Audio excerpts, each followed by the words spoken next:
Bring in our political analyst, Matthew Dowd, for more on the debate. And as we mentioned, the last debate before the Florida primary.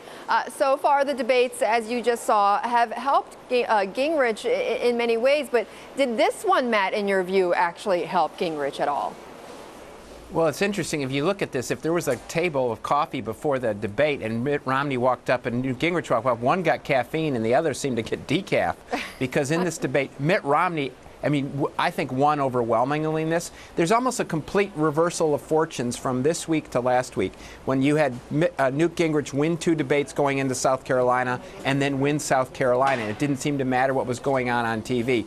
This week, Newt Gingrich came out with momentum out of South Carolina, was leading Florida, and then we had a Monday debate where Mitt Romney, I think, won that debate. Not overwhelmingly, but won that debate. And then you have this debate last night where Mitt Romney won overwhelmingly. I think what this tells us is that he's now shifted the momentum in Florida, and I think as of right now, unless something changes, Mitt Romney's going to win Florida on Tuesday just by virtue of the momentum shift that's happened in the last 3 or 4 days. And once he wins Florida, then, Matt, where does that leave the others? Does that mean that he will likely be the nominee then?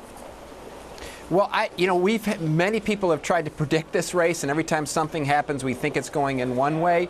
I think that he's got the possession arrow in his favor, but as we know, the only thing we know that's been predictable in this race is how it's going to change. So who knows what's going to happen? We have the Nevada caucuses and then Michigan and Arizona down the line. It gives Mitt Romney a great advantage, but this thing takes so many twists and turns, we just have no idea. And Matt, we have you on every week to talk about the Bloomberg Consumer Comfort Index as it relates to what is going on in politics. So tell us first about what this index is telling you and what exactly it's about.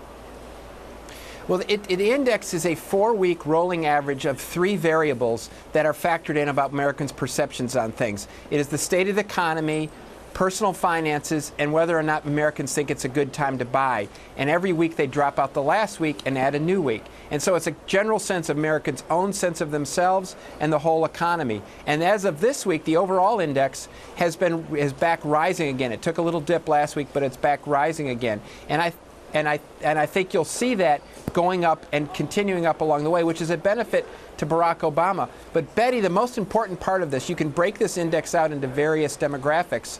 And one way to break it out is in independents.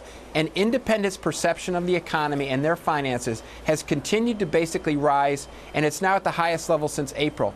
This election is going to be decided by independents, and that's a huge advantage for Barack Obama. Right. Very important that they are feeling more and more comfortable and more optimistic. Matt, thank you. Great to see you again. Matthew Dowd, our Bloomberg political analyst.